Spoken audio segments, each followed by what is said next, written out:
Hello everyone, मैं ओम प्रकाश प्रजापति। आज true media के पॉडकास्ट में आपको एक और ऐसी शख्सियत से रूबरू करा रहे हैं। आप 90 वर्षीय आयु में भी सक्रिय, ऊर्जावान और सृजनशील हैं।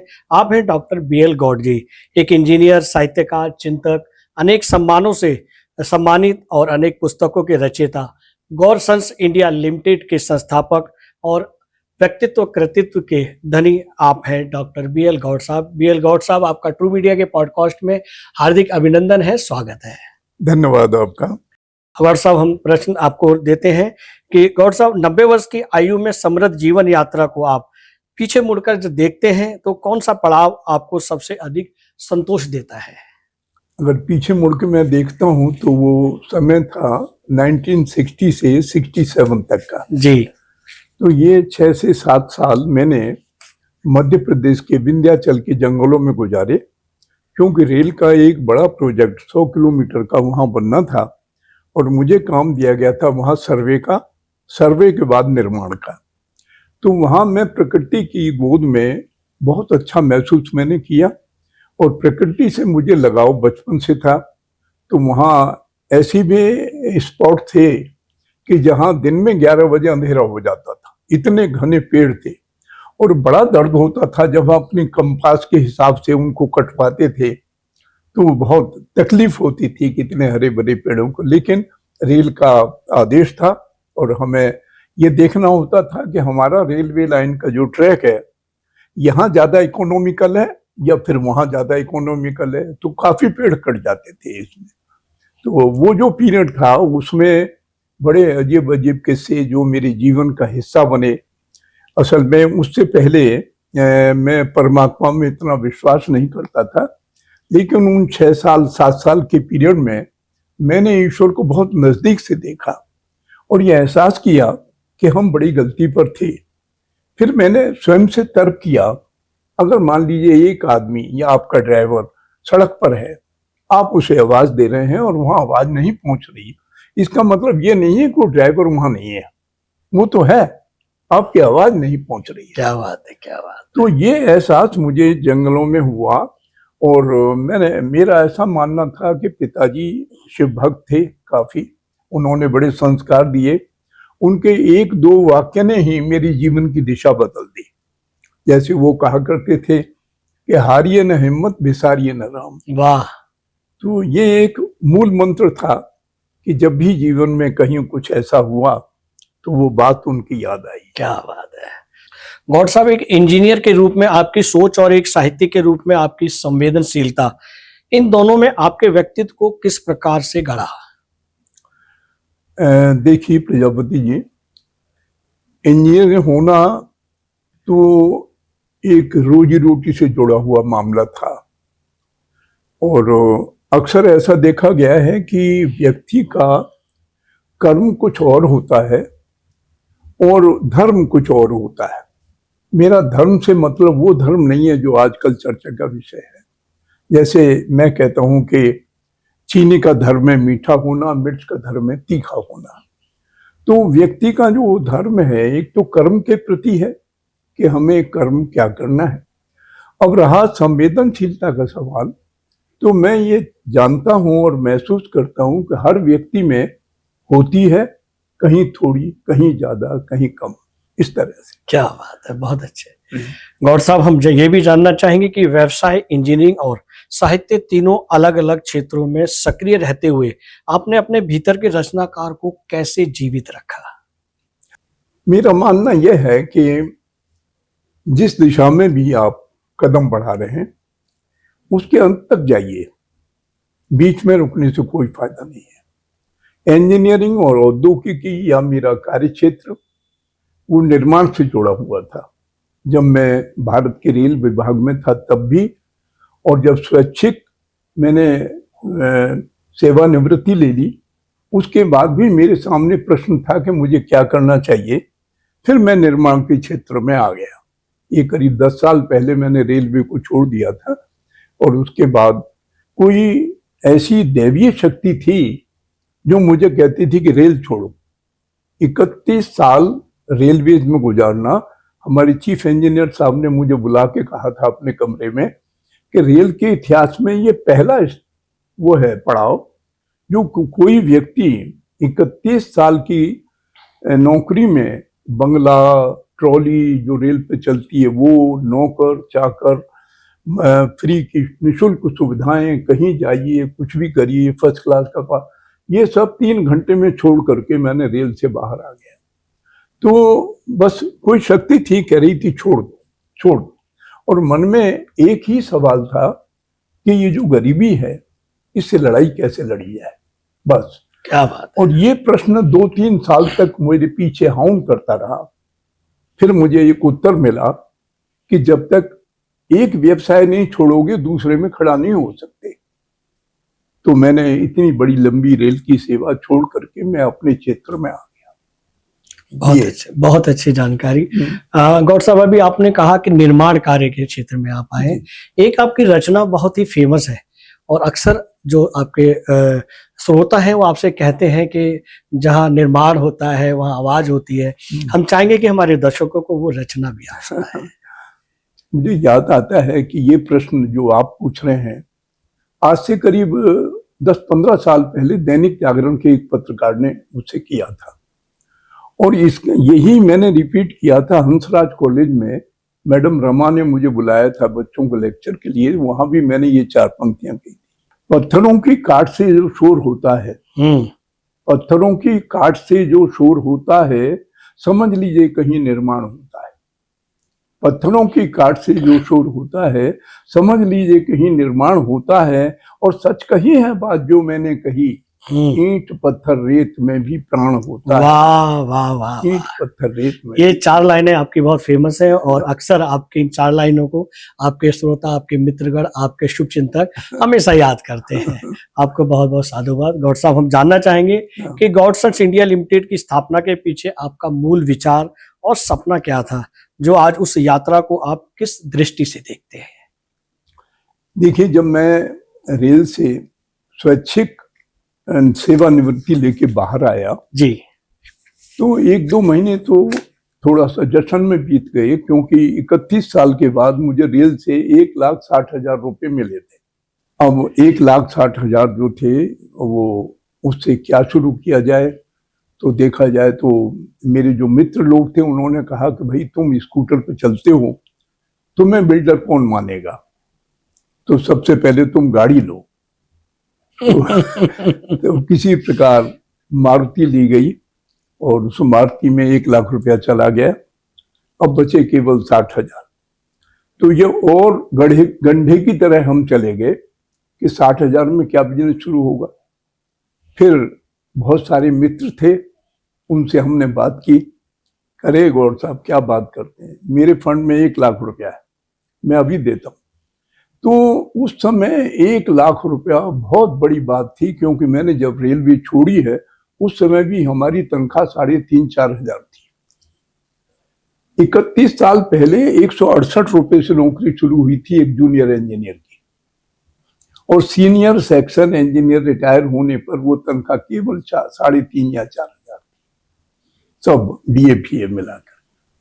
फिर सोचा कोई बात नहीं, वो पिताजी की बात याद आई, हारिए न हिम्मत बेसारिए न रहो। वाह वाह वाह वाह। तो बस मित्रों से कुछ धन उधार लिया और चल पड़े अपनी डगर पर।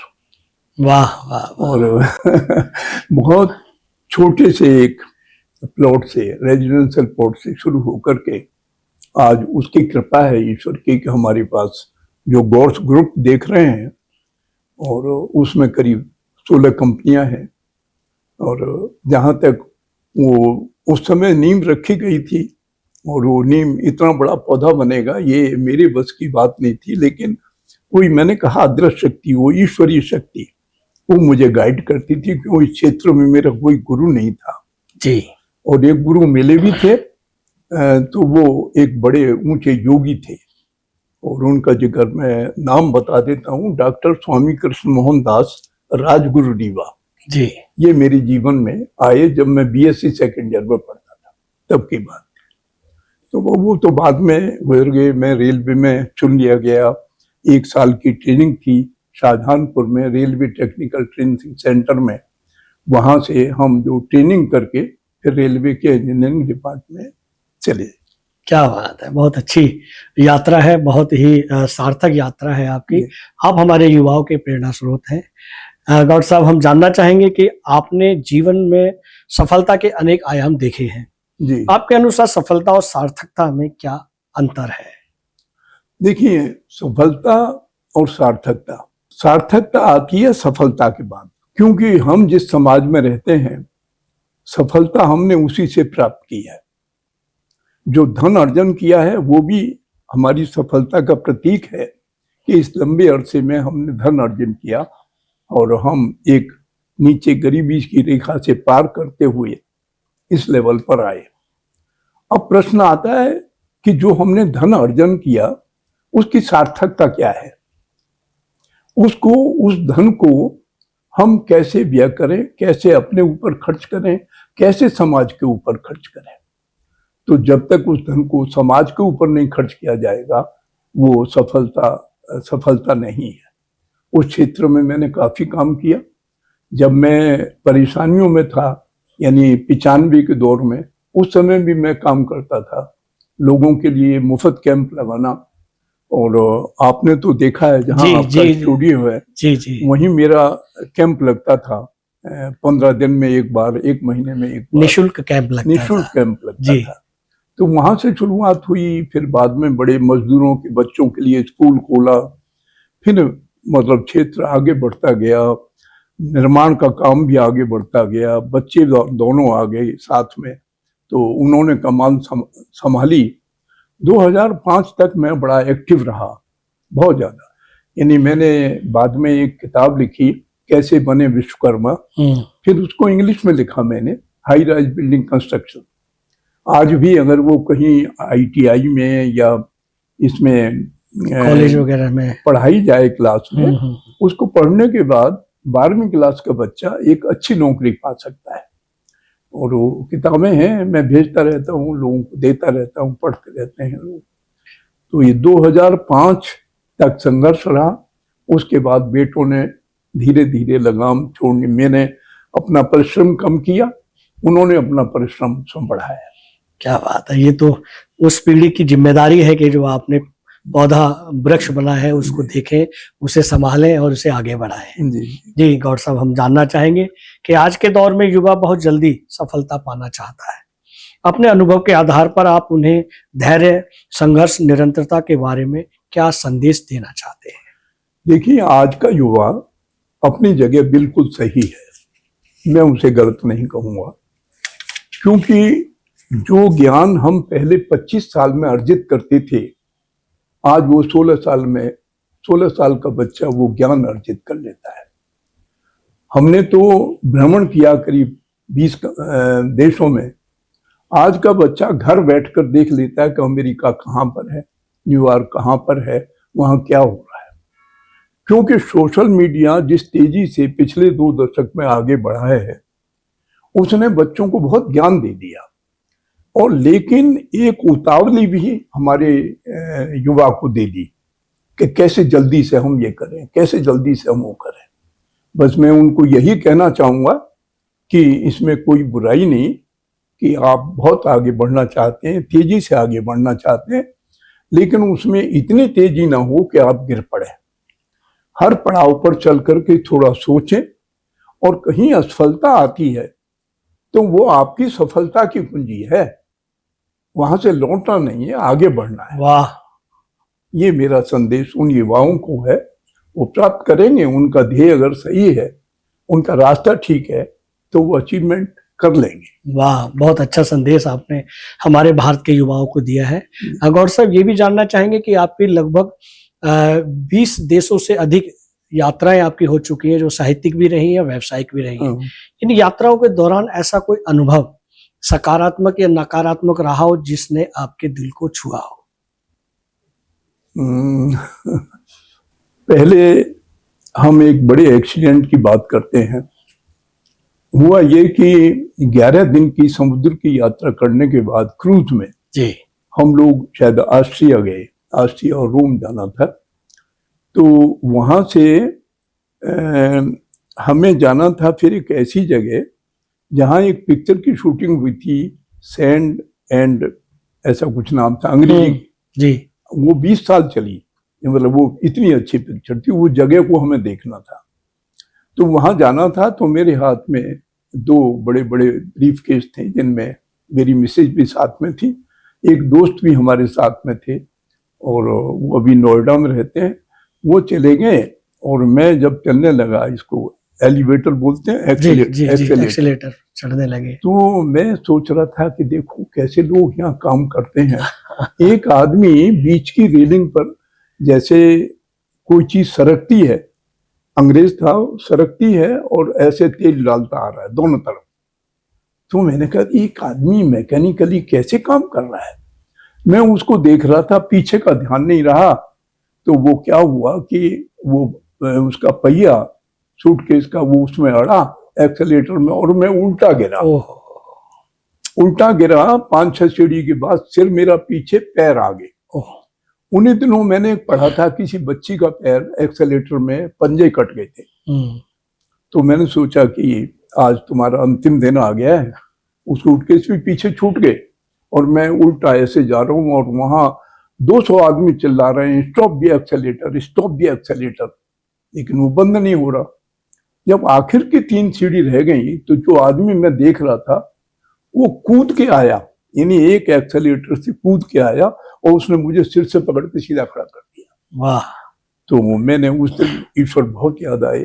मैंने कही इसके रूप में शायद आपने ही आके मेरी जान बचाई। वो एक हादसा है, वो मैंने अपनी शायद जीवन यात्रा में लिखा भी होगा कहीं ना कहीं जी। तो ऐसा वो हादसा मुझे याद रहा। और समुद्र की वो यात्राएं जो हैं, जिनमें हम करीब ऐसे देश हमने देखे कि जहाँ का किंग जो है करीब वो 35 लाख की आबादी का देश है, और वहां पर अगर आप 6 महीने रहते हैं तो आपको सिटीजनशिप मिल जाएगी। वो देश भी हमने देखा, उसका भ्रमण भी किया। हमने पूछा कहाँ है वो महाराजा, हमें मिलना है। तो उन्होंने कहा पहाड़ी पर जो महल देख रहे हैं भाई, वो उसका है। वो यहाँ कभी नहीं आता, हेलीकॉप्टर से आता है, वहीं उतरता है, वहीं से उसके जो काम करने वाले उनको बुला के बैठक करता है, और वहीं से चला जाता है। तो वो नाम याद नहीं है मुझे, कहीं मैंने यात्रा में लिखा है वो। जी जी जी जी, तो इस तरह की वो नूरडम की यात्रा एक बड़ी यात्रा थी। कभी समय मिला तो उसके बारे में लिखेंगे। जी जी जी, बहुत अच्छे, बहुत अच्छे। आपको यात्राएं इस तरह से आपकी बनी रहे, चलती रहे जीवन यात्रा के साथ साथ। हम आगे बढ़ते हैं। गौर साहब, आपकी साहित्यिक यात्रा कैसे शुरू हुई? क्या साहित्य आपके लिए अभिव्यक्ति का माध्यम है या जीवन को समझने की एक प्रक्रिया है? साहित्य की आप बात करते हैं तो कुछ मुझे नीरज जी की 2-3 पंक्तियां याद आती हैं। जी। आत्मा के सौंदर्य का शब्द रूप है काव्य, और मानव होना भाग्य है, कवि होना सौभाग्य है। तो ये जो कविता है, ये कोई दुनिया की फैक्ट्री कारखाना ऐसा नहीं बना कि प्रजापति जी आप मुझे कहें कि जी ये युवा है, इसको आप कवि बना दीजिए। हम उसको अच्छा आदमी बना सकते हैं, लेकिन कवि नहीं बना सकते। वो जन्मजात कुछ ऐसे विचार लेके पैदा होता है इस संसार में कि काव्य उसके मन में, उसकी आत्मा में पहले से ही बसा हुआ होता है। बस ये होता है कि उसको विस्फोट होने के लिए कोई जगह चाहिए। जैसे मैं अपनी डायरियों में कुछ देखता था तो लिखता था, और ये एक लंबा पीरियड 30 साल तक चलता रहा। जहां भी जाता नई चीजें दिखाई देती, डायरियों में लिख लेता। तो मुझे पता था कि एक दिन अगर मुझे शांति मिली और मुझे ठहराव आया तो मैं कुछ लिखूंगा। और वो पड़ाव आया 2005 में।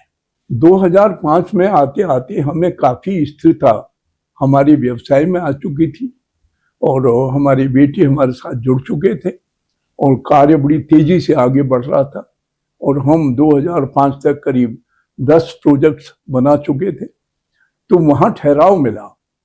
बच्चों ने कहा कि पापा आप इतनी भाग दौड़ ना करें, और हम आ गए हैं, आप बैठिए, ऑफिस में बैठिए। वहां से फिर मैंने एक पेपर निकाला 2005 में। वहीं मेरी पहली किताब थोड़ी सी रोशनी प्रकाशित हुई, और उस दिन से साहित्यिक यात्रा शुरू हुई। और आज 2026 तक आते आते मैं आपको बता दूं कि मैंने 19 पुस्तकें मेरी प्रकाशित हो चुकी हैं। वाह। और 3 पांडुलिपियां अभी मेरे उसमें कार्य चल रहा है, और वो आएंगी। बहुत अच्छे और साहब, हम ये भी जानना चाहेंगे कि एक साहित्यकार और एक साहित्य प्रेमी जब ये साहित्य से जुड़ते हैं, साहित्य में जीते हैं, तो उनके जीवन में क्या क्या प्रफुल्लता आती है, मानसिक रूप से और शारीरिक रूप से? जहां तक शारीरिक रूप का सवाल है, शरीर हमेशा मन से जुड़ा हुआ है। अगर किसी के अब मन उल्लसित हुआ तो उसका शरीर ज्यादा काम करेगा। अगर मन मलिन है, उदास है, तो वो व्यक्ति उतना काम नहीं कर पाएगा। तो कविता में, कविता है, गीत है, और साहित्य में तो और भी विधाएं, कहानियां हैं, उपन्यास है, जीवन अपनी आत्मकथा है। लेकिन इन सब में मैं सर्वोपरि जो विधा है वो गीत है जी। मैं गीत को सर्वोपरि मानता हूँ, उसके बाद कविता को मानता हूँ। कविता का माध्यम, कविता में और गीत में अंतर यही है कि गीत सीधा मन पर चोट करता है जी, और उसकी लय आपको बांधती है, उल्लसित करती है, प्रफुल्लित करती है। और कविता पहले दिमाग पे जाती है, सोच पैदा करती है, उसके बाद फिर मन को बदती है।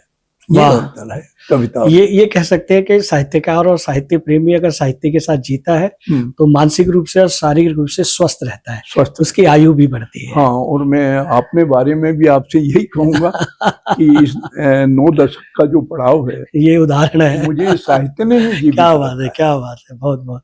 हम चाहेंगे कि जब हम भी 9 दशक पूरे करें तब तक आप हमारे साक्षी रहे, ऐसे ईश्वर से हम कामना करते हैं। नहीं, मैं तो आपके लिए कहूंगा कि 9 दशक ही क्यों, आप सेंचुरी लगाइए। लेकिन हम आप चाहते हैं कि आप साक्षी रहे, तो सिर्फ 9 दशक का या सेंचुरी का। गौर साहब, अभी आपने बताया कि आपके 20 पुस्तकें प्रकाशित हो चुके हैं। हम चाहेंगे कि जानना चाहेंगे कि पुस्तकों की रचना के दौरान ऐसा कौन सा विषय या कौन सा अनुभव रहा जिसने आपको आपके भीतर तक सबसे अधिक प्रभावित किया?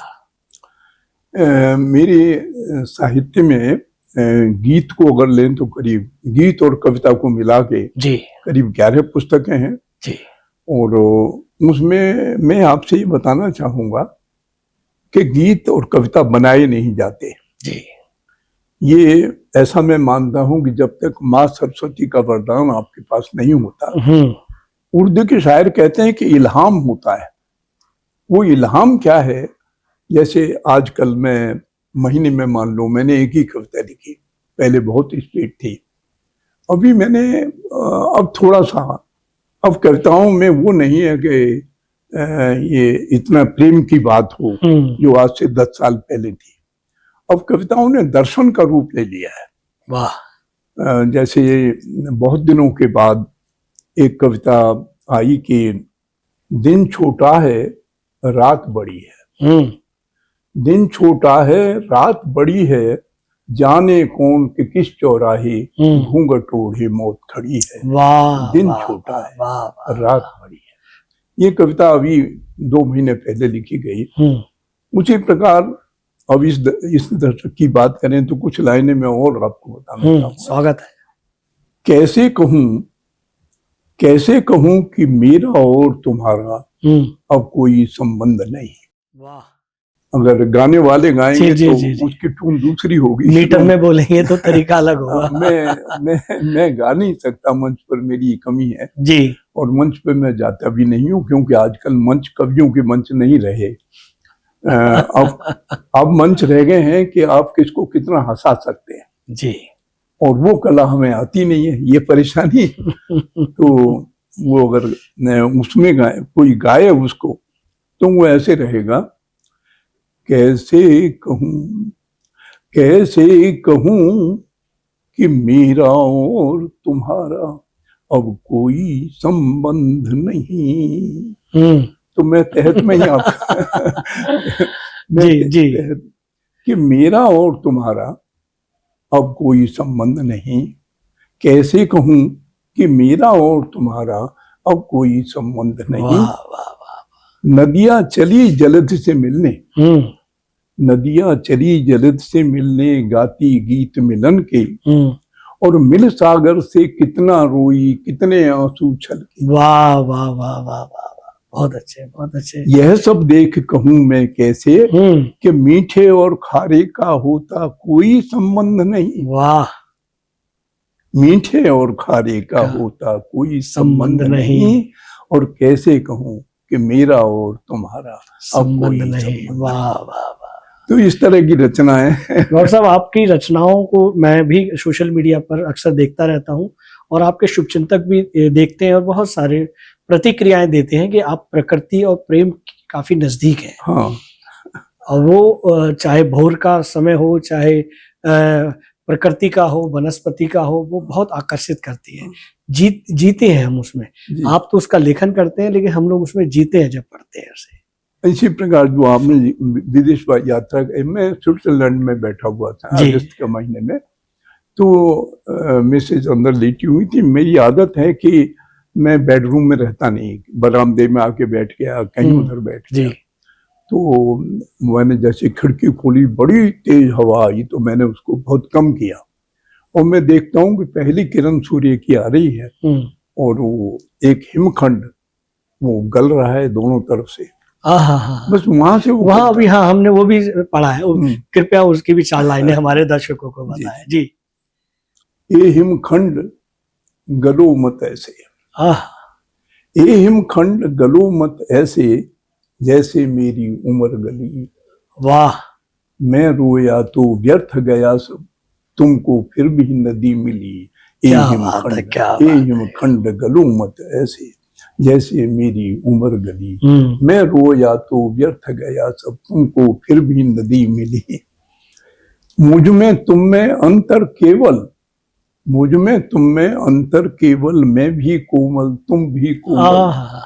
अरे तुम जन्मे सीधे अंबर से, मैं भी किसी प्रणय का प्रतिफल। तुम जन्मे सीधे अंबर से, मैं भी किसी प्रणय का प्रतिफल। रूप हमारा भले अलग हो, पर दोनों का उद्गम जल है। रूप हमारा भले अलग हो, पर दोनों का उद्गम जल है। और तुमको भ्रम तुम अमर रहोगे, पर जीवन तो पल दो पल है। वाह वाह वाह। और एक दिवस जब मुड़कर देखा, एक दिवस जब मुड़कर देखा, पाई अपनी उम्र ढली। ये हिमखंड गलो मत ऐसे ऐसे। वाह वाह वाह। बहुत ही चर्चित रचना रही है आपकी। बहुत पसंद किया जाता है, जब आप मंचों से भी इसे सुनाते हैं तो बहुत पसंद करते हैं। गौर साहब, हम जानना चाहेंगे कि आपके अनुसार आज के साहित्य की सबसे बड़ी चुनौती क्या है? पाठक का बदला दृष्टिकोण, बाजारवाद, सोशल मीडिया या संवेदनाओं का शरण? ये बड़ा ऐसा प्रश्न है आपका कि बहुत सारे उत्तर इसमें जुड़ जाते हैं। एक आज के इस युग को हमारे पुराणों और धार्मिक पुस्तकों की जो चर्चा है वो ये है कि हम कलयुग में जी रहे हैं। जी। लेकिन मेरा मानना इससे उल्टा है। मैं कहता हूँ कलयुग है या नहीं है मुझे नहीं मालूम, लेकिन इतना पता है कि यह आर्थिक युग है। क्या बात है। मैं इसे आर्थिक युग मानता हूँ। आज आपके पास अर्थ नहीं है तो समझिए कि आप कहीं नहीं है, आपके पास कुछ भी नहीं है। और हमारा जमाना और था, हम जी लिए बहुत सीमित साधनों में। लेकिन आज का युवा, आप आज का जैन जेड, वो बड़ी आशाएं लेकर के अपनी पढ़ाई कर रहा है और वो कविता में, साहित्य में अपना समय ज्यादा नहीं लगाना चाहता। उसके लिए उसने सोशल मीडिया चुन लिया है। और उसके बहुत से लोग तो ऐसे हैं कि मुझे आश्चर्य होता है। प्रैक्टिकली मैंने देखा एक घर में 6 आदमी रहते, मतलब बच्चे, बहुएं और उनका परिवार। वहां कोई आवाज नहीं है सिवाय बच्चों की, कोई आवाज, यानी किसी व्यक्ति की आवाज नहीं है, क्योंकि हर एक के पास अपना फोन, हर एक की अपनी दुनिया है। आज वो दुनिया नहीं रही कि बेटा बाप से पूछे ये पापा आप थके हुए होंगे बैठिए, या बाप बेटे से पूछेगा तुम्हारा क्लासरूम कैसा रहा। बाप को फुर्सत नहीं है, उसने अपना फीस देनी है, उसको आगे बढ़ना उसको। ये एक गिरावट आई है हमारे जो 2 दशक में सोशल मीडिया बहुत आगे बढ़ा है। अब हम क्या कहें उस जमाने को जब टेलीफोन भी नहीं थे। जी। हम लोगों को कहीं बात करनी होती थी तो हमारे घर से, जहाँ मैं रहता था जमुना बाजार में, तो वहाँ से करीब 1.25 किलोमीटर ये था कश्मीरी गेट का जीपीओ, पोस्ट ऑफिस। हाँ, पोस्ट ऑफिस। तो मुझे याद है 1958 में जो मुझे डॉक्टर स्वामी कृष्ण मोहन दास मिले थे योगी, उन्होंने मुझे इकन्नी दी। इकन्नी होती थी जिस पर वो दांते बने हुए होते थे। तो कहने के तुम ये टेलीफोन में डालना, नंबर मिलाते हुए उसमें डालना, उधर से हेलो नेहरू का जो पीए है उपाध्याय वो बोलेगा, तो तुम ये मत बताना, तुम सिर्फ ये कहना बाबा जी मिलना चाहते हैं, और कोई कुछ मत बताना कि मैं कहाँ ठहरा हूँ। तो मैंने वही किया। उपाध्याय जी बोले उधर से, हेलो। मैंने कहा जी मैं बीएल गौड़ बोल रहा हूँ और डॉक्टर स्वामी कृष्ण मोहन दास आए हुए हैं, वो नेहरू जी से मिलना चाहते हैं। अरे तो कहाँ ठहरे हैं, हमें पहले ये बताओ। तो मैं, इतना ज्ञान नहीं था, मैंने कहा जी उन्होंने मुझसे ये कहा, ये मत बताना। तो उन्होंने मुझे कहा कि इडियट, मुझे अब तक याद है उन्होंने शब्द का इडियट और फोन पटक दिया। तो मैंने आके कहने के लिए तुम इतने बुद्धू आदमी हो, तुमने ये क्यों कहा कि बाबा जी ने कहा है, तुम ये कहते तो तुम फोन रख देते। मैंने कहा ये मैंने तो बता दी। फिर एक दिन हमें वो ले भी गए, बड़ी उनके साथ बड़ी यादें जुड़ी हुई हैं। हमसे पूछा तुमने पार्लियामेंट देखी है, हमने कहा नहीं। तो वो अपनी गाड़ी में बिठा करके हमें ले गए, पार्लियामेंट दिखाई। 1958 की बात है। क्या बात है, बहुत अच्छी आपने जीवन की यात्रा के संस्मरण हमारे दर्शकों को सुना रहे हैं। और मुझे लग रहा है कि हमारे दर्शक जो सुन रहे हैं वो उनके मन मस्तिष्क में एक चित्र चल रहा है, जैसे जैसे आप बता रहे हैं वैसे वैसे एक चित्र चल रहा है। गौड़ साहब, हम ये भी जानना चाहेंगे कि आज के तकनीक और एआई के दौर में लेखन और साहित्य के भविष्य को आप किस रूप से देखते हैं? मेरा मानना यह है कि तकनीक कितनी भी आगे आ जाए लेकिन साहित्य को समाप्त नहीं कर सकती। साहित्य मनुष्य के जीवन का एक बहुत महत्वपूर्ण अंग है। साहित्य चलता रहेगा, तकनीक आगे बढ़ती रहेगी, और साहित्यकारों को चाहिए कि उस तकनीक के गुलाम न बने, उनको अपना गुलाम बनाए। वाह। उनके माध्यम से वो साहित्य को और नई दिशा दे, उनके उपयोग से अपने साहित्य में वो तेजी लाएं। जैसे हम लिखते रहे, 6 महीने में एक किताब तैयार हुई, आज वो समय नहीं है।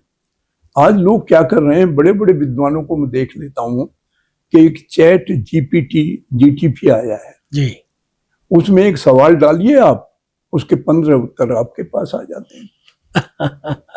हम कहते हैं कि जरा हमें बताइए विवेकानंद जी के बारे में, वो बता देंगे कि बंगाल में कहाँ किस घर में पैदा हुए, क्या हुआ, कितनी उम्र में वो साधु हो गए, परमहंस जी के पास गए, उन्होंने क्या, ये तमाम बातें वो आ जाइए, आप लिख लीजिए, आपके 15 पेज बच गए। तो ये जो आया है, ये साहित्यकार कर रहे हैं इसके ऊपर काम, उसे लाभ उठा रहे हैं। अब ये हमारी बात अलग है प्रजापति जी, हम पुराने आदमी हैं। मैं अपना संपादकीय पहले लिखता हूँ, लिखने के बाद उसको मैं अपने जूनियर एडिटर को भेज देता हूँ उसका फोटो लेके, फिर वो टाइप करता है, फिर मुझे दोबारा यूनिकोड में भेजता है, फिर मैं करेक्शन करता हूँ, फिर जाके वो फाइनल होता है। हमसे जो आज की जनरेशन है वो तो 10 मिनट में फाइनल करके भेज देगी। तो ये अंतर आया है, नई टेक्निक आई है और साहित्य में भी आगे बढ़ रही है। साहित्यकारों को उसका लाभ उठाना चाहिए, किसी भी आने वाली टेक्निक का हमें स्वागत करना चाहिए। जी जी, बहुत अच्छे बहुत अच्छे। अभी आपने गौड़ साहब बताया कि एक परिवार में 6 सदस्य हैं, तो 6 के 6 अपने मोबाइल यंत्र से जुड़े रहते हैं, वो अपना जीवन जी रहे हैं। हम ये जानना चाहेंगे कि एक चिंतक के रूप में आप वर्तमान समाज में मानवीय रिश्तों और संवेदनाओं को में आए बदलाव को किस प्रकार से देखते हैं? देखिए, ये बदलाव तो बहुत, जैसे मुझे कहना चाहिए कि दर्दनाक बदलाव आया है कि आज की जो पीढ़ी है, अपवादों को छोड़ दीजिए, आप कहें नहीं जी ऐसा नहीं होता, हमारे गांव में, हमारे मोहल्ले में ऐसा नहीं है, वो फलाना ये है, लेकिन नहीं। मैंने बहुत नजदीक से अपने दोस्तों के बीच में बैठ के देखा है, मैंने अपने पड़ोसियों के बच्चों को देखा है इतनी मेहनत की उन्होंने, बैंक से भी लोन ले लिया और बच्चों को, एक अमेरिका चला गया, लड़की लंदन चली गई, अब वो वहां से आने को तैयार नहीं है। क्योंकि ऐसा होता है कि जिस वातावरण में आज आप कहीं भी रह रहे हैं, मैं मानता हूं कि आपका घर ज्यादा अच्छा नहीं है, आपका मोहल्ला ज्यादा अच्छा, लेकिन आप पर बहुत जोर पड़ेगा अगर आपसे ये कहा जाए कि आप यहाँ आके रह लीजिए। वहां की गली, वहां के लोग, वहां का वातावरण, वहां के पेड़, वहां की सड़कें, वहां के रिक्शे वाले, सब्जी वाले, वो सब आपका अंग बन चुके हैं। उसे छोड़ते हुए आपको दर्द होगा। वाह। तो साहित्य दृष्टि से ये सब ठीक है जैसा चल रहा है। और मैं कहूँगा कि बदलते दौर में हम जैसे लोगों को भी बदलना चाहिए। परिवारों में विघटन हो रहा है तो हमें संभलना चाहिए। हमें इस बात से बचना चाहिए कि वो जो एक दृष्टि होती है कि ये ऐसा तुम क्यों कर रहे हो, वहां क्यों जा रहे हो, ना, नथिंग ऑफ द सॉर्ट। अगर आप इसमें फंसेंगे तो आप फंस जाएंगे। अपनी अपनी राह है, अगर आपसे पूछते हैं तो आप उन्हें अच्छी राह बता दीजिए। अब ये उनका चयन है, बड़े हो चुके हैं, वो उसे चुने ना चुने। हमारा काम इस एज में आकर के ये होता है कि हम उन्हें एक सही दिशा देने की कोशिश करें। अब उसे अगर अपने मन से वो स्वीकार करते हैं तो हमारे लिए भी खुशी है, और अगर हम उन पर दबाव बनाते हैं तो उनके लिए भी दुखदाई है और हमारे लिए भी दुखदाई है। बहुत अच्छी जानकारी गौर साहब, कि जिस तरह से जैन जी जीना चाहते हैं उन्हें उन्हीं के ऊपर छोड़ दिया जाए। अगर हम विरोध करते हैं तो वहाँ बड़ी सामाजिक और पारिवारिक प्रॉब्लम, समस्याएं आ जाती है। और साहब, हम ये भी जानना चाहेंगे कि आज समाज में आर्थिक प्रगति तो दिखाई देती है, लेकिन मानसिक तनाव और अकेलापन भी बढ़ रहा है। इस विरोधाभास को आप कैसे समझते हैं? देखिए, जब भी आपका मन और आपकी सोच जी भौतिकवाद की तरफ जाएगी तो शांति दूर हटती जाएगी। भौतिकवाद की चीजों से आप उतना ही जैसे क्या होता था, मैं अपनी पर्सनल बात बताता हूँ जी, कि आज से करीब 20 साल पहले अगर हमारे किचन में काम करने वाली किसी महिला ने शीशे का गिलास गिरा दिया तो हम अपनी जगह छोड़ के आते थे देखने के लिए, भी तुमने ऐसा क्यों किया। अब यहां सोच गलत हो जाती है आदमी की। तुम्हारे कहने से, तुम्हारे डांटने से वो शीशे का गिलास नहीं जुड़ेगा। बिल्कुल बिल्कुल। वो समझ हमें भी काफी दिनों के बाद आई। आज कुछ ऐसा होता है, आज भी होता है, हम ध्यान ही नहीं देते। मैं तो कम से कम अपने जीवन में ये देखता ही नहीं हूं क्या चीज टूट गई, क्योंकि जो द्रष्टव्य है वो नष्टव्य है। बिल्कुल बिल्कुल। जो भी हम देख रहे हैं ये संसार, ये नष्टव्य है। जो गिलास शीशे का या आपका बहुत महंगा प्याला जो भी है, गिर गया तो गिर गया, अब तो नया खरीदो, उसके लिए अफसोस मत करो। तो बीती ताय विसार दे, गया सो गया। क्या बात है, बहुत अच्छा उदाहरण आपने दिया है। जो गया, बहुत अच्छे, गया सो गया। अब जो हाथ में है उसे अपना ले। जी जी जी जी, वाकई वाकई। और साहब, आपके लंबे जीवन अनुभव के आधार पर आप हमें बताएं कि आज की पीढ़ी के पास सुविधाएं तो अधिक है, लेकिन जीवन मूल्य के लिए समय कम होता जा रहा है। जो मैंने आपसे, ये आपका जो प्रश्न है पहले से कनेक्टेड है कि हमारा ध्यान केंद्रित हो गया है अर्थ पर। जी। तो वो भौतिकता का हिस्सा है एक। अगर मान लीजिए कि मेरे पास कल को 10 लाख रुपए आएंगे तो मैं इस गाड़ी को छोड़ के वो गाड़ी ले लूंगा। जी। हम ये नहीं सोचते कि हम आध्यात्मिक रूप में या स्वयं के रूप में, एज ए मनुष्य के रूप में कितना आगे बढ़ेंगे उन साधनों से। हम भौतिकवाद की तरफ जाते हैं। मैं अच्छा फोन ले लूंगा, मैं अच्छी घड़ी ले लूंगा, ये सारे काम है। तो जो सोच है उसका बंटवारा हो चुका है। क्या बात है, क्या ये कहे कि दृष्टिकोण बदला है तो उसी तरह से उसे जीना चाहिए। आज का मनुष्य जो है उसका जो दृष्टिकोण अगर हम कहें तो ऐसे बदला है कि 70-80% तो अर्थ की तरफ है और 20% स्वयं की तरफ, आध्यात्मिक की तरफ, साहित्य की तरफ है। वाह वाह वाह वाह। गौड़ साहब, आप 90 वर्ष की उम्र में भी आपकी सक्रियता और आपकी ऊर्जा प्रेरणादायक है। स्वस्थ और सकारात्मक जीवन के पीछे आपका जीवन दर्शन क्या है, ये हम जानना चाहते हैं, हमारे दर्शक जानना चाहते हैं। बड़ी छोटी सी बात है जी। पहली बात है कि कम खाना और गम खाना, वाह वाह वाह, ये दोनों बहुत अच्छी चीजें हैं। वाह। आप अपने जीवन में उतारिए, देखिए। हम्म, गम खाना क्या है? आप जी रहे हैं, परिवार के किसी सदस्य ने एक कड़वी बात कह दी, आपकी प्रतिक्रिया उससे डबल कड़वी बात की होती है, यहीं आप मार खा जाते हैं। अगर उसने कड़वी बात कही है तो उसे कहने दो, वो कहने के बाद स्वयं महसूस करे कि मैंने गलती की। जब तुम प्रतिवाद करोगे तो वो और भड़केगा। तो मैं चाहता हूं कम खाना और गम खाना। अब मैं अपने बारे में बता दूं कि मैं क्या क्या खाता हूं, क्या नहीं खाता हूं। मैं सुबह थोड़ी ताजी हवा खाता हूं। वाह। क्योंकि पहले मैं करीब 2 किलोमीटर घूमता था, अब 10-15 कदम घूमता हूं, क्योंकि शरीर इजाजत नहीं देता कि मैं अपने दरवाजे से बाहर जाऊं। 2 बात। तीसरी बात, अगर जहां तक खाने पीने की बात आप करते हैं, तो सुबह 9:30 बजे कोई हल्का सा नाश्ता लेके, उसके बाद दोपहर को 1 बजे केवल 1 रोटी। ये पक्का हो गया कि केवल 1 रोटी और कुछ सब्जी। 4 बजे फिर चाय या कॉफी, उसके साथ थोड़ा सा चने वगैरह या काजू वगैरह जो भी है वो ले लेते हैं। और शाम को करीब 7 बजे ही हम थोड़ी खिचड़ी या 1 रोटी, बस। ये पूरे दिन की डाइट है। बहुत बढ़िया, बहुत और अच्छा। रात को सोते समय 1 कप दूध। 1 कप दूध। ऐसा कहा जाता है गिलास तो होना चाहिए, लेकिन कप आपने क्या? मैं कप ही लेता हूँ। मैं केवल कप लेता हूँ। क्या बात है, क्या बात है। गौड़ साहब, एक व्यक्तिगत प्रश्न है कि हर व्यक्ति, चाहे वो 50 वर्षीय हो, 70 वर्षीय हो, आपकी उम्र के हो, सभी के भीतर एक बच्चा होता है। जी।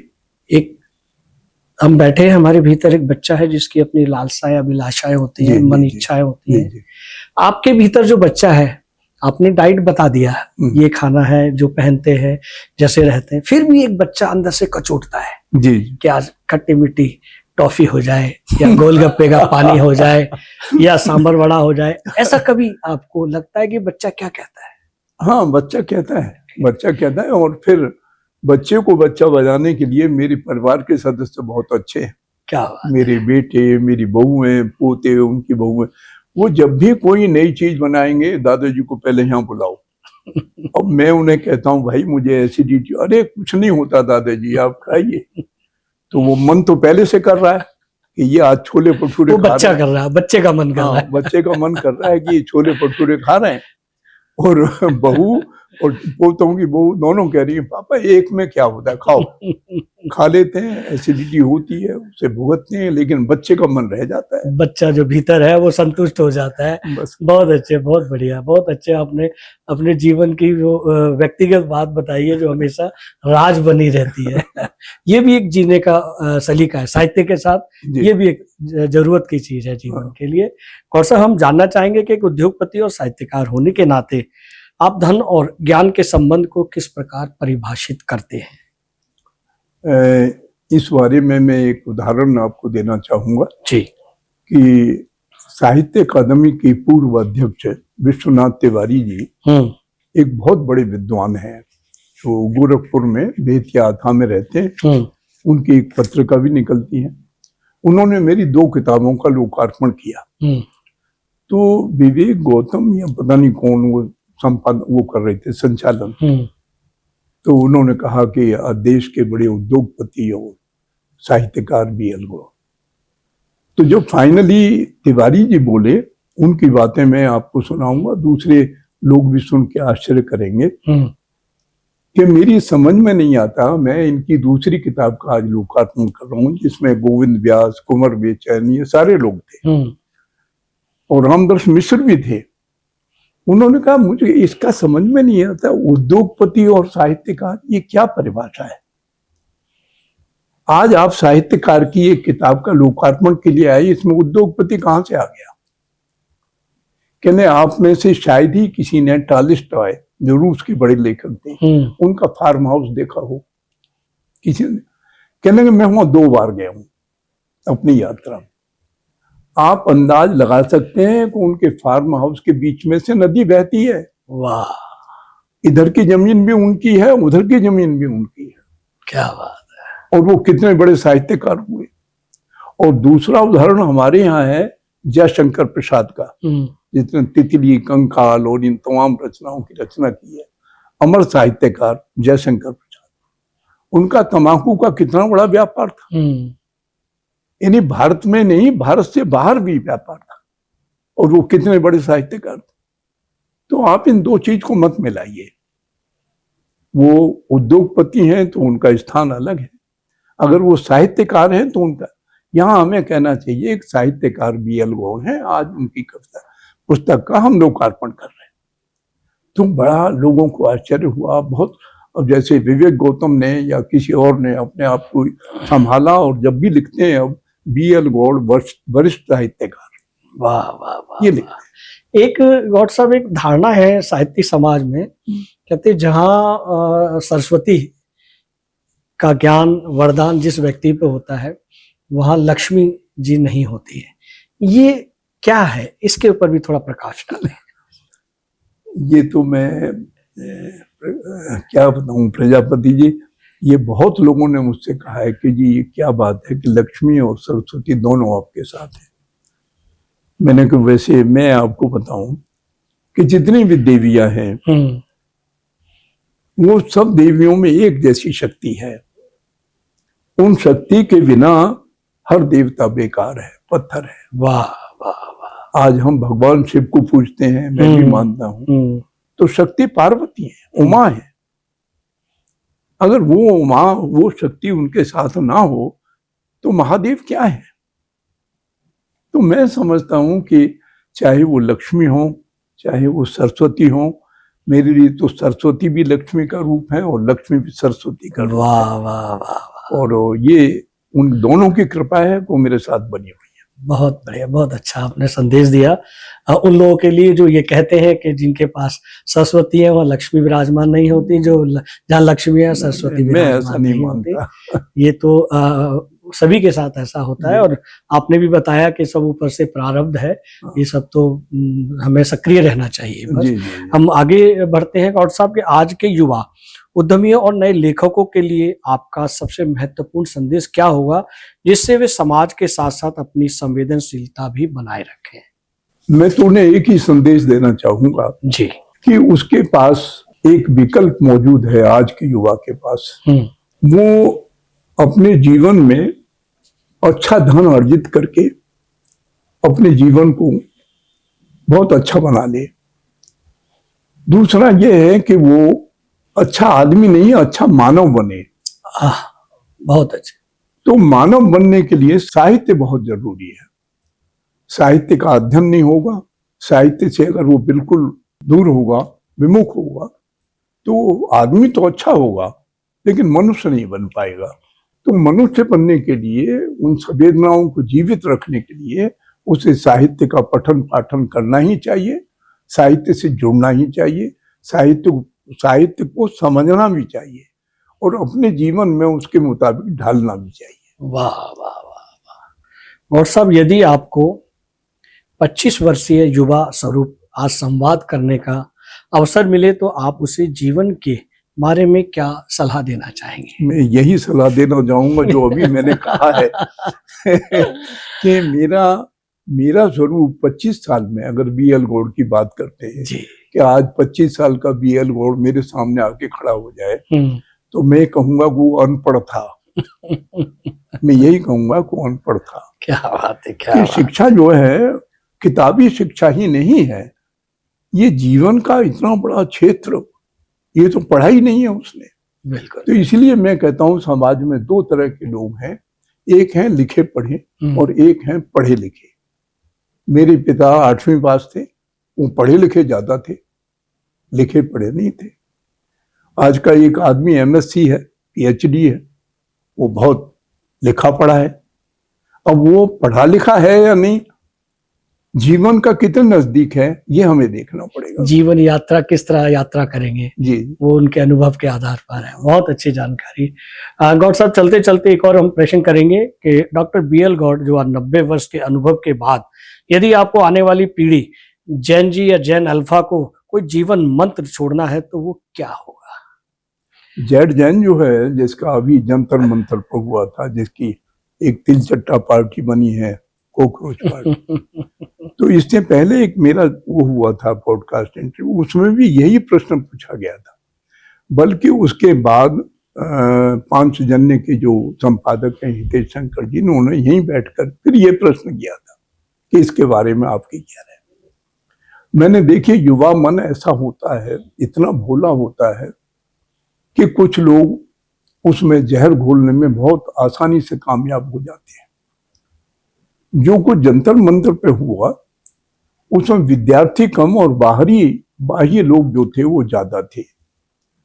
अगर वो केवल विद्यार्थी होते तो वो नहीं होता कि जो हुआ कि हम मार्च करेंगे, पुलिस के बावजूद भी मार्च करेंगे और केवल 100 मीटर के ऊपर पार्लियामेंट के पास पहुंच जाएंगे, हमारे थैले में हाथों में पत्थर होंगे। अब क्या करे पुलिस? उसके सामने एक व्यवस्था थी, व्यवस्था कायम करने के लिए उस मजबूरी के वक्त उन्हें लाठी चार्ज या आंसू गैस या जो कुछ करना था वो करना पड़ा। लेकिन वो सब विद्यार्थी अगर होते तब तो हमें बड़ा दुख होता। लेकिन 2800 जो लोग पकड़े गए वो समाज में ऐसे वर्ग से आते थे जिनके ऊपर कई केस चल रहे हैं, चोरी, डकैती, बलात्कार, लूट, उनमें वो भी हैं अभी पुलिस के पास। और आज के जहां राजनीतिक बात अगर आती है तो विपक्ष कहता है कि सबको छोड़ो, और सबको अगर छोड़ देंगे तो व्यवस्था खत्म हो जाएगी। तो वो जैन जीट बटा हुआ है, उसको ज्ञान देने की जरूरत यही है जो मोदी जी कर रहे हैं, आज के प्रधानमंत्री कर रहे हैं। अभी उन्होंने कोई तारीख तय की है कि मैं देश जन जीडी से बात करना चाहता हूँ, और उसकी परिभाषा भी यही है, 16 साल से लेकर 29 साल बाद। अब अल्फा आ गया है, अल्फा 5वीं क्लास से 9वीं क्लास तक का है। वो अल्फा अपना काम इतनी तेजी से कर रहा है, स्कूलों को बंद करवा देता है। तो ये जो जागृति है ये नीचे नीचे फैल रही थी पहले से, और इसे संभाला नहीं गया, उनकी बात ही नहीं सुनी। इंस्पेक्टर ऑफ स्कूल्स आते हैं, स्कूल में देखते हैं, गांव में जाइए, शहर की तो बात छोड़ दीजिए, कहीं स्कूल में किवाड़ नहीं है तो कहीं अलमारी नहीं है, बच्चा कोई फटे हाल आ रहा है, कोई बनियान कच्चे में ही आ रहा है। मास्टर जी अपना काम करते हैं, वैसे तो महीने में 4 दिन ही आते हैं, वो बाकी छुट्टी रहती है। ये व्यवस्था जो थी इसके ऊपर ध्यान नहीं दिया गया। सरकार कोई भी हो, आज केंद्र में है या उससे पहले की किसी सरकार ने, आजादी के तुरंत बाद 47 से अगर हम कहें तो आज तक शिक्षा के क्षेत्र में, विशेषकर 6 लाख गांवों में कोई भी ध्यान उस प्राइमरी शिक्षा के ऊपर, मिडिल शिक्षा के ऊपर, उससे ऊपर बिल्कुल नहीं दिया गया। अब आप कहेंगे कि नहीं दिया गया तो लोग कैसे आए? लोग आए अपनी जिज्ञासा की वजह से, उनके माँ बाप की वजह से। आगे उन्होंने बड़ी परिश्रम करके अपने पता नहीं क्या क्या, अभी देखते हैं आप खेलों के मैदान में देखते हैं कि उनके पिता क्या करते हैं, सब्जी बेचते हैं, रिक्शा चलाते हैं, और वो अंतरराष्ट्रीय लेवल के ऊपर बड़े खिलाड़ी बन रहे हैं। वही हाल शिक्षा का रहा, किसी तरह से वो शहर में आ गए, अच्छी शिक्षा मिली, आगे बढ़े। तो जैन जेड को तकलीफ आज भी है, और अब ये जो कुछ हो रहा है उसके बारे में मैं कुछ नहीं कहता, लेकिन हाँ, देश को, सरकार को इस शिक्षा की ओर ध्यान देना चाहिए। बहुत अच्छी जानकारी आपने हमारे श्रोताओं को दी गौड़ साहब, और आपने ट्रू मीडिया के पॉडकास्ट के लिए अपने बेशकीमती समय से अपना महत्वपूर्ण समय दिया, उसके लिए बहुत बहुत धन्यवाद। आपका भी बहुत बहुत धन्यवाद, समय निकाल करके आप आए, आपसे मुलाकात हुई। अगर आप ये वीडियो YouTube पर देख रहे हैं तो हमारे चैनल को सब्सक्राइब करें और बेल आइकन को दबाना ना भूलें। अगर आप Facebook पर ये वीडियो देख रहे हैं तो हमारे पेज को लाइक करें।